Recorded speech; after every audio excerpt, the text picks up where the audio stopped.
तो जो कमजोर सीट है वहां पहले पीएम आ जाएंगे। बीजेपी को सनातनी समाज के हर वर्ग का समर्थन प्राप्त है। बीजेपी के लिए मुश्किल भरी राह, तो सही में कहीं कोई टक्कर की बात ही नहीं है। जनता साथ है और जनता खुश है। लेकिन आपको टक्कर देने के लिए मुन्ना शुक्ला की पत्नी अन्नू शुक्ला हुंकार भर रही है। जनता सब महसूस करती है कि अब ये 3 महीने से गतिविधि बढ़ी है क्योंकि चुनाव नजदीक आ गया है। और मुन्ना शुक्ला मतलब कि जिधर वह चल देंगे भूमिहार समाज के लोग बह जाएंगे। जातीय आधार पे अब कुछ नहीं होता है। देख रहे हैं महागठबंधन में मीटिंग पर मीटिंग, लेकिन एनडीए में नहीं ऐसा कुछ दिखता है। कुछ कन्फ्लिक्ट है अंदर में, मतलब क्या है? जो कंफ्यूज रहेगा वो बार बार बैठेगा कि अब इस पर क्या बोलें, अब इस पर क्या करें। 125 में 225 से ऊपर। उन लोगों का कहना है कि तेजस्वी के साथ तो बेईमानी की है नीतीश जी और बीजेपी वाले सब। जो तो के कांटा बोए वाए बोए तू भाला, वो भी साला क्या समझेगा पड़ा किसी से पाला। राहुल गांधी 15 मई को आ रहे हैं। वो बीजेपी के लिए कहाँ चैलेंज होगा, आरजेडी को नुकसान होगा। अच्छा, तेजस्वी के लिए चैलेंज हो गया था, उन्हीं के लिए चैलेंज होगा। लोगों में आक्रोश कि चूक गए मोदी। हमारी आपकी सोच से बहुत ऊपर प्रधानमंत्री जी की सोच है। तो देखिए, धाकर विधायक से तगड़ा सवाल और जवाब भी बहुत शानदार। पनोरमा ग्रुप, जो सोचता है वो करता है। नमस्कार, आप देख रहे हैं न्यूज हाट। मैं हूं चंदन झा। दिग्गज विधायक हैं आज हमारे साथ, दिग्गज लालगंज से बीजेपी के एमएलए हैं संजय सिंह। बहुत बहुत स्वागत है आपका न्यूज हाट में। बहुत बहुत धन्यवाद आपका। अच्छा, अभी सबके मन में है कि पिछले दिन तो पीएम आए ही थे मधुबनी, फिर एकदम धड़ाक से आ रहे हैं शाहबाद। देखिए, प्रधानमंत्री जी का कार्यक्रम तय है। जिस समय मधुबनी के कार्यक्रम में आए तो लोगों ने कहा कि भाई यहाँ इतनी बड़ी घटना हो गई और वो क्यों आ रहे हैं। प्रधानमंत्री जी का कार्यक्रम शेड्यूल्ड रहता है। वो अपनी गतिविधि को पूरे व्यवस्थित तरीके से चलते हैं और पार्टी ने कार्यक्रम तय किया है, इसलिए वो आ रहे हैं। तो शाहबाद ही क्यों, वैशाली क्यों नहीं, लालगंज क्यों नहीं, मुजफ्फरपुर क्यों नहीं? देखिए, एक साथ वो 10 स्थानों पे तो आएंगे नहीं, क्रमवार तरीके से सभी जगहों पे जाएंगे। कल मधुबनी गए थे, अब शाहबाद आ रहे हैं, फिर कल मुजफ्फरपुर के इलाके में या गया के इलाके में या कहीं भी वो शेड्यूल्ड तरीके से चलेंगे। एक साथ सभी जगहों पे नहीं हो सकता, लेकिन सभी क्षेत्रों का सघन दौरा होगा और सभी क्षेत्रों तक वो अपनी पहुंच को कायम करेंगे। चूंकि भाजपा की पकड़ बहुत ढीली पड़ गई है और लोकसभा चुनाव इसके परिणाम है, शाहबाद का जो इलाका है, तो जो कमजोर सीट है वहां पहले पीएम आ जाएंगे। नहीं, ऐसा नहीं है। मधुबनी के इलाके में तो हम लोग बहुत सारी सीटें जीते थे, तो कहाँ वो कमजोर सीट थी कि सबसे पहले मधुबनी पहुंच गए। वो विषय नहीं है। विषय है क्रमवार तरीके से एक क्षेत्र पे हुआ, फिर दूसरे कोने पे हो रहा है, फिर कभी तीसरे कोने पे होगा, फिर बीच में होगा। मैंने इस प्रकार से पार्टी जैसा निर्धारित करेगी उस प्रकार से वो कार्यक्रम होगा, उसमें कोई ये विषय नहीं है। अच्छा, लालगंज पे आते हैं। लालगंज में कहा जा रहा है कि इस बार बहुत टफ फाइट, बीजेपी के लिए मुश्किल भरी राह, तो सही में? देखिए, आप क्षेत्र की जनता से जाके समझिए, कोई टक्कर नहीं है, कोई संघर्ष नहीं है। संघर्ष कैसे होगा? 5 वर्षों से एक भी दिन बिना विश्राम किए हम अनवरत लोगों की सेवा में साथ खड़े हैं। लोगों का दुख की घड़ी हो, सुख की घड़ी हो, साथ खड़े हैं। विकास की बात है, लोग कह रहे हैं कि 5 वर्षों में, जो 5 वर्ष भी नहीं हुए, 1 डेढ़ वर्ष 2 वर्ष कोरोना में चला गया, बाकी के जो अभी 2.5 वर्ष गुजरे हैं, उन 2.5 वर्षों में हमने जो काम किया है, वो लोग कह रहे हैं कि पिछले 25 वर्षों में भी वो काम नहीं हुआ है। आप जाकर के मेरे क्षेत्र में देखिए, हम जब चुनाव जीत कर आए थे तो लालगंज का हॉस्पिटल था, जो रेफरल हॉस्पिटल, वो पोस्टमार्टम हाउस जैसा दिखता था।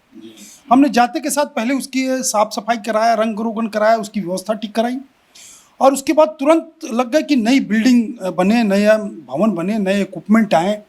और वहाँ सर्जरी नहीं होती थी, सर्जरी हमने प्रारंभ कराया। वहाँ अल्ट्रासाउंड नहीं था, वो अल्ट्रासाउंड हमने प्रारंभ कराया। और एक पूरा full air conditioned hospital Lalganj जैसी जगह पे सरकार की ओर से स्थापित हो चुका है, जिसका उद्घाटन हमने किया। और अभी अगले 18 मई को फिर उस हॉस्पिटल का जो बड़ा एक और हॉस्पिटल हमने करीब 7.5 करोड़ की लागत से वहाँ बनवाया है। तो वह आदरणीय मंगल पांडे जी और बाकी नेता सब लोग जाएंगे हमारे, वो उद्घाटन करेंगे। ये एक काम हुआ है। लालगंज के लोग बाईपास, ये कल्पना नहीं थी किसी को, और हमने एक बाईपास 14.5 करोड़ की लागत से लालगंज को बना करके दिया है। श्रृंगी ऋषि जी का आश्रम वहाँ था, जीर्ण शीर्ण स्थिति में था, उसको कोई देखने वाला नहीं था। जब हम जीत कर आए तो आप जा कर के देखिए कि श्रृंगी ऋषि जी का आश्रम कैसा बन गया है। वहाँ गुरु नानक शाही गुरुद्वारा है, वो गुरुद्वारा काफ़ी नामी है। वहाँ गुरु नानक देव जी आए थे, वहाँ उनकी हस्तलिपि पांडुलिपि है, हस्तलिखित। वैसा महत्वपूर्ण स्थान कोई उपेक्षित था, कोई देखने वाला नहीं था। आज जाकर के उस स्थान को देखिए, करोड़ों की लागत से हमने पर्यटन का वहाँ राशि खर्च करवाया है। वहाँ पे काफ़ी भव्य जो है बिल्डिंग बनकर के तैयार है पर्यटकों की सुविधा के लिए। वहाँ पर हम संस्कृत विद्यालय, जो कोई पूछने वाला नहीं था, संस्कृत भवन इस विद्यालय का बिल्डिंग देखिएगा, जर्जर स्थिति में, बच्चे कैसे पढ़ते हैं समझ नहीं। लेकिन वहाँ पे अभी हमने कमरा का निर्माण प्रारंभ कराया है, वो भी करा रहे हैं। गांव गांव में, पंचायतों के अंदर हमने अनेक अस्पताल की नई बिल्डिंग का निर्माण करवाया है। हम स्टेडियम के लिए लालगंज में और भगवानपुर में दोनों जगह स्टेडियम का निर्माण करा रहे हैं, वो उसके लिए स्वीकृति मिल गई है। और अभी हम अपने यहाँ 2 स्थानों पर करोड़ों की लागत से तालाब का सौंदर्यीकरण करा रहे हैं, ताकि वहाँ की जनता आकर के अच्छा महसूस कर सके। विकास की नई गाथा लिखी जा रही है। कोरोना का काल हो, उस समय में एक एक व्यक्ति की चिंता करना, अपनी गाड़ी घुमा करके गाँव का सैनिटाइजेशन कराना और होर्डिंग लगा करके उस पर अपना मोबाइल नंबर अंकित करना कि किसी भी व्यक्ति को ज़रूरत हो सीधे आप फ़ोन करिए। और आज भी लोग कहते हैं कि सीधा फ़ोन कोई गांव का गरीब से गरीब व्यक्ति भी, और अंतिम पंक्ति में खड़ा हुआ अंतिम व्यक्ति भी फ़ोन करता है तो सीधे मैं फ़ोन उठाता हूं। हो सकता है कि कभी 4 बजे सुबह में हम आए हैं निमंत्रण घूम घाम के, तो 5 बजे कोई फ़ोन आया तो छूट गया हो, लेकिन 99% फ़ोन हम सीधे उठाते हैं और उसको अगर छूट गया तो पिक करते हैं फिर बाद में। इस प्रकार का सीधा संवाद जनता के साथ हमारा है। कहीं कोई टक्कर की बात ही नहीं है। जनता साथ है और जनता खुश है। अच्छा, आप कह रहे हैं कि टक्कर की बात ही नहीं है, लेकिन आपको टक्कर देने के लिए मुन्ना शुक्ला की पत्नी अन्नू शुक्ला हुंकार भर रही हैं। अब देखिए, हमने उनका हुंकार तो पिछले जब चुनाव हुआ था उसके पहले के 5 वर्ष, ये जो हम जीत के आए हैं उस 5 वर्ष को छोड़ दीजिए, जब इसके पहले भी वो जब चुनाव हार गए थे लोग, तो उस 5 वर्षों में भी कहीं किसी सामाजिक घटना में उपस्थित होना, समाज के दुख सुख में सहभागी रहना, ये हमने नहीं देखा। लालगंज भगवानपुर की जनता ने उस समय भी नहीं देखा है। आज भी मैं दावे से कहता हूँ कि 4.25 वर्ष आज बीत गए हैं उस चुनाव को, पिछले चुनाव को। 4.25 वर्षों में उनकी गतिविधि कोई बता दे, और कोई भी दूसरा नेता एक मुझको छोड़ करके बता दे कि कोई अनवरत क्षेत्र में सक्रिय रहा और अनवरत लोगों की सेवा में और दुख और सुख में साथ खड़ा रहा, तो आप बताइए। ठीक है, इस 3 महीने में हम 3 महीने पहले से हम देख रहे हैं कि गतिविधियां बढ़ी हैं, रील्स पे रील्स। अच्छा, रील्स पर रील्स, हाँ, वो आप भी महसूस करते होंगे। देखिए, हमारे पास, हम साधारण परिवार से आते हैं, साधारण लोग हैं, आम लोगों में से हैं, हमारे पास उतना संसाधन नहीं है, लेकिन वो 3 महीने से ही सारी गतिविधियां हैं। कितने भी रील्स चल जाएं, लेकिन वो सब 3 महीने 4 महीने के अंदर के हैं। जनता वो बेवकूफ नहीं है। जनता सब महसूस करती है कि अब ये 3 महीने से गतिविधि बढ़ी है क्योंकि चुनाव नज़दीक आ गया है। और मेरे बारे में सब लोग कहते हैं कि हमारी उपस्थिति को कोई इनकार नहीं कर सकता। हमारे विरोधी भी कहते हैं कि भाई इनको, हमारे बारे में मजाक लोगों ने उड़ाया कि सत्यनारायण भगवान की कथा हो और खबर कर दीजिए विधायक जी को, विधायक जी पहुंच जाएंगे। ठीक है, ये मजाक हो सकता है किसी के लिए, लेकिन मेरे लिए गर्व की बात है कि मैं समाज के साथ इतना इंटरेक्ट हूँ, इतना जुड़ा हुआ हूँ कि लोग ये महसूस करते हैं कि आम से आम और छोटे से छोटे कार्यक्रम में भी विधायक जी उपस्थित रहेंगे। लेकिन नहीं लगता कि मुन्ना शुक्ला की पत्नी को आरजेडी की तरफ से टिकट मिलेगा, और मुन्ना शुक्ला मतलब कि जिधर वह चल देंगे भूमिहार समाज के लोग बह जाएंगे उसी तरफ? देखिए, अब पिछला चुनाव भी हुआ है, ऐसा कोई उदाहरण नहीं है। दूसरा है कि बीजेपी को सनातनी समाज के हर वर्ग का समर्थन प्राप्त है। कोई समाज ऐसा नहीं है, कोई वर्ग ऐसा नहीं है, कोई ऐसी जाति बिरादरी नहीं है जिसका समर्थन भारतीय जनता पार्टी और एनडीए को नहीं है। कोई एक वर्ग नहीं, पूरा समाज हमारे साथ खड़ा है। और कहीं से भी ऐसी खबर, हाँ ठीक है, 2 4 5 10 लोग हैं जो जिनको अपनी नेतागिरी चमकानी रहती है, जिनको अपना चेहरा उनके सामने चमकाना रहता होगा, वो ऐसी खबर चलाते होंगे, कुछ वो सोशल मीडिया पे अपना चलाते होंगे, लेकिन ऐसा कुछ नहीं है। सभी समाज और सभी वर्गों का समर्थन भारतीय जनता पार्टी को प्राप्त है लालगंज में। मतलब भूमिहारों को समाज के लोग को समेट के रख लेंगे? समेटने की जरूरत नहीं। बड़ा सवाल है, क्योंकि मुन्ना शुक्ला का परिवार, ये सवाल ही सोचिए कि आप ऐसा मत सोचिए कि एक व्यक्ति है इसलिए सारे उनकी जाति के लोग और उस प्रकार के लोग सब लोग चले जाएंगे। जातीय आधार पे अब कुछ नहीं होता है। समाज के हर वर्ग का समर्थन बीजेपी को प्राप्त है। उसमें भूमिहार भी हैं, राजपूत भी हैं, वैश्य भी है, हमारे जो अनुसूचित जाति के बंधु हैं वो हैं। सभी समाज और सभी वर्गों का समर्थन प्राप्त है हमको। अच्छा, थोड़ी सी पटना की सियासत की बात देख रहे हैं। महागठबंधन में मीटिंग पर मीटिंग, फिर 18 को भी मीटिंग होने वाली है महागठबंधन की, लेकिन एनडीए में नहीं ऐसा कुछ दिखता है। कुछ कन्फ्लिक्ट है अंदर में, मतलब क्या है, क्यों नहीं आप लोग भी बैठते हैं, क्या है इसके पीछे? देखिए, तुरंत बैठने की उनको जरूरत पड़ती है जिनके अंदर कंफ्यूजन तुरंत क्रिएट होता है। मतलब उधर कंफ्यूजन है। बिल्कुल। जो कंफ्यूज रहेगा वो बार बार बैठेगा कि अब इस पर क्या बोलें, अब इस पर क्या करें। जो एकदम तरीके से सेट राइट के पोजीशन में, उसको निश्चिंत है भाई, हमने एक तय कर दिया, एक पैमाना तय कर दिया, एक रास्ता तय कर दिया, एक लक्ष्य तय कर दिया, उस लक्ष्य पे हमको बढ़ते जाना है। रोज रोज बैठने की कहाँ जरूरत है। मतलब एकदम लक्ष्य तय, तो क्या है लक्ष्य? 2025 में 225 से ऊपर। और आपको अभी हम कह रहे हैं तो आप तय मानिए, हम पहले भी कहते रहे हैं कि 20, 22, 25 पर सिमटा दिए जाएंगे महागठबंधन के लोग। इस बार बिहार की जनता ने मूड बना लिया है। पिछली बार कुछ टेक्निकल फॉल्ट के कारण, कुछ टेक्निकल कारणों से वो कुछ सीटें अधिक जीत गए, ये अलग विषय है, लेकिन इस बार वो विषय नहीं आएगा। इस बार पूरा समाज एकजुट होकर के इस एनडीए की विकास यात्रा की सहभागी बनेगी। आप यह कह रहे हैं, पुरानी बात, लेकिन उन लोगों का कहना है कि तेजस्वी के साथ तो बेईमानी की है नीतीश जी और बीजेपी वाले सब पिछले चुनाव में। कैसे बेईमानी हुई? आप ये बताइए कि चुनाव एनडीए में नीतीश जी और भारतीय जनता पार्टी साथ लड़ी। धोखा देने का काम तो तेजस्वी जी ने किया। कुछ अपने षड्यंत्रकारी तत्वों को लगा करके कहीं वो षड्यंत्र कराया। गठबंधन को, एनडीए के गठबंधन को बिहार की जनता ने मैंडेट दिया, हमारी सरकार को मैंडेट दिया। अगर सरकार गिरी कुछ दिनों के लिए तो वो षड्यंत्र उनकी ओर से हुआ। जनता ने तो हमको बैठाया था इस विषय पे।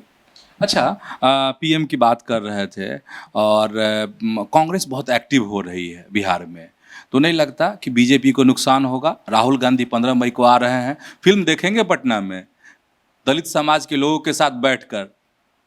देखिए, बीजेपी को कोई नुकसान नहीं होने जा रहा है। जितना कांग्रेस बढ़ेगी वो आरजेडी को नुकसान होगा। अब आरजेडी वालों को सोचना है कि कांग्रेस को कितना बढ़ने देना है बिहार में। अच्छा, तेजस्वी के लिए चैलेंज हो गया था? उन्हीं के लिए चैलेंज होगा, वो बीजेपी के लिए कहाँ चैलेंज होंगे। बीजेपी के लिए कोई चैलेंज नहीं है, एनडीए के लिए कोई चैलेंज नहीं कांग्रेस। और जहाँ तक आपने कहा कि वो आएंगे और फिल्म देखेंगे, ये अनुसूचित जाति के प्रति दिखाया गया भ्रमजाल और छलावा वाला प्रेम है। हम आपको एक उदाहरण छोटा सा देते हैं। जिस विचार परिवार के हम कार्यकर्ता हैं, राष्ट्रीय स्वयंसेवक संघ के विचारों से प्रेरित होकर के काम करने वाले लोग हम सब लोग हैं। राष्ट्रीय स्वयंसेवक संघ की एक वर्ग में महात्मा गांधी आए थे और उन्होंने भोजन के समय में एक दरी पर बैठ करके सभी कार्यकर्ताओं को भोजन करते हुए देखा। तो उनको उत्सुकता हुई कि इसमें किस किस जाति के लोग हैं, किस किस वर्ग के लोग हैं।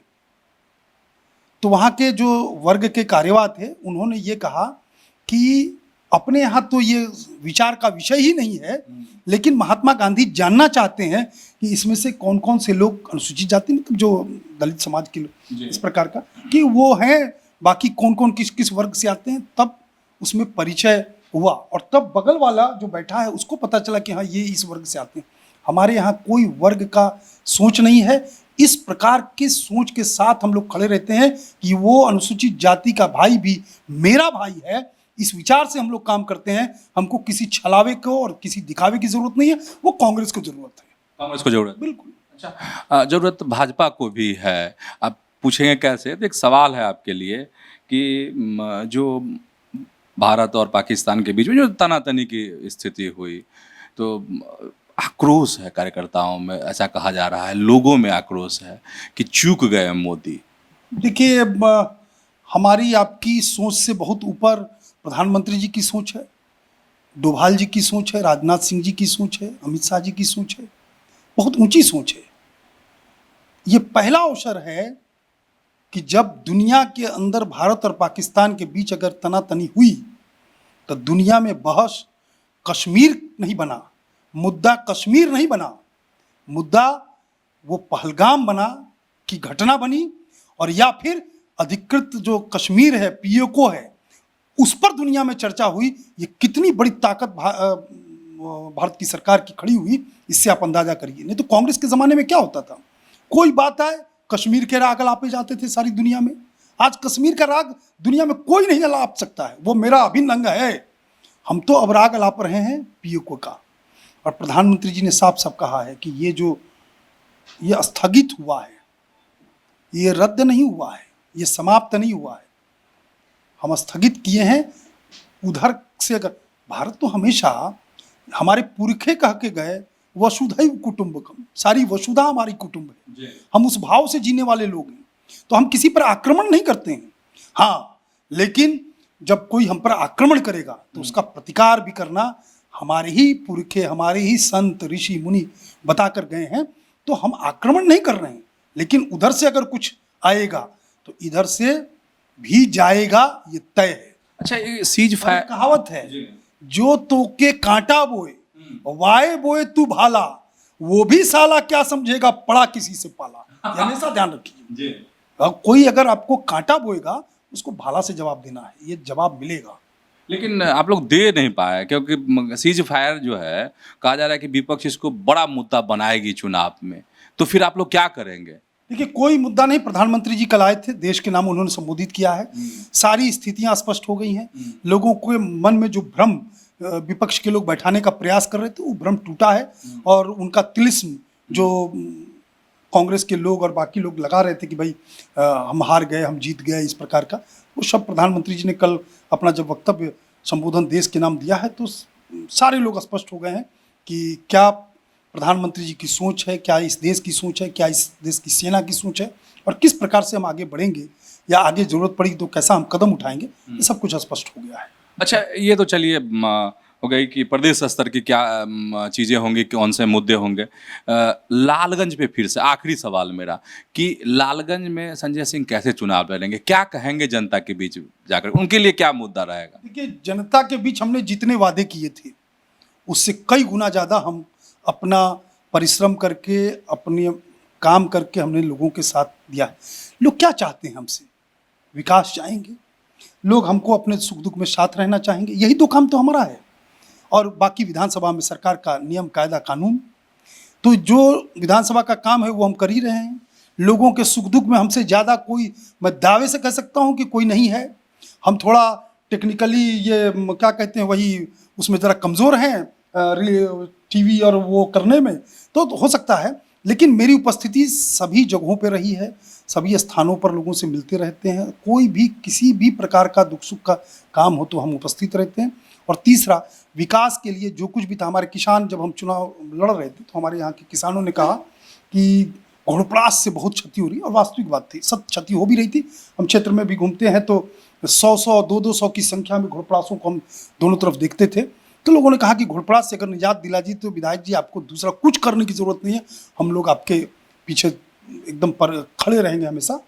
तो उस परिस्थिति में हमने बिहार के, उस समय घोड़पड़ास को मारना ये अपराध था, तो बिहार की सरकार में, बिहार के सदन में एक ग्रुप बना करके और सदन में ये पास कराया गया कि भाई घोड़पड़ास मारा जाए, घोड़पड़ास को नियंत्रित किया जाए। और उसके बाद पूरे बिहार में, ये ऑन द रिकॉर्ड हम बोल रहे हैं, पूरे बिहार में सबसे पहले अगर घोड़पड़ास मारने का काम शुरू हुआ तो उस लालगंज की धरती से शुरू हुआ। वहाँ पर हैदराबाद से शूटर बुलाए गए, और आज पूरे इलाके में लोग कहते हैं कि ठीक है, अब 4 वर्ष 3 वर्ष और गुजर गया है तो उसके प्रजनन क्षमता भी बहुत है उसको, तो थोड़ा थोड़ा अब दिखना फिर प्रारंभ हुआ है। लेकिन बड़े पैमाने पे किसानों को राहत उससे मिली। दूसरा विषय, हमने लोगों का कहना था कि इसको अनुमंडल का दर्जा दिलाइए। ठीक है, हम अनुमंडल का दर्जा दिलाने में सफल प्रशासनिक रूप से नहीं हुए, लेकिन हमने पुलिस अनुमंडल का दर्जा लालगंज को दिलवा दिया। ये हमारी उपलब्धि है। प्रशासनिक रूप से भी, प्रशासनिक अनुमंडल का भी दर्जा हम अगले चुनाव के बाद हम पूरे तन मन से लग करके उसको कराएंगे। लेकिन एक चीज़, हमने पुलिस मुख्यालय वहाँ बना दिया, पुलिस का अनुमंडल बना दिया। तीसरा, हॉस्पिटल का क्षेत्र हो, चाहे सड़कों का जाल हो, चाहे सुख दुख में लोगों के शामिल हो, गांव-गांव में पंचायतों के अंदर जो पीएससी के स्थापना, सब काम हो रहा है। स्टेडियम का निर्माण हो रहा है, सारे काम हो रहे हैं। इसलिए जनता गदगद है। हाँ, विरोधी, अगर वैचारिक रूप से कोई विरोधी है हमारा, तो कहते हैं ना कि उल्टे लोटे पे कितना भी जल डालिएगा वो उसके अंदर नहीं जाएगा, वो बाहर ही निकलेगा। जिसका लोटा सीधा है, वो सारा जल मेरा जा रहा है, वो आत्मसात हो रहा है। लोग महसूस कर रहे हैं कि ऐसा प्रतिनिधि विगत कई ये से नहीं मिला, और ये प्रतिनिधि हमारा ठीक है, ऐसा लोग महसूस कर रहे हैं। चलिए, न्यूज हाट से बात करने के लिए बहुत बहुत आपका भी धन्यवाद, आपका भी धन्यवाद। तो देखिए, धाकर विधायक से तगड़ा सवाल और जवाब भी बहुत शानदार। तो ऐसे ही जुड़े रहिए न्यूज हाट के साथ, खबरों से अपडेट रहिए। धन्यवाद, नमस्कार।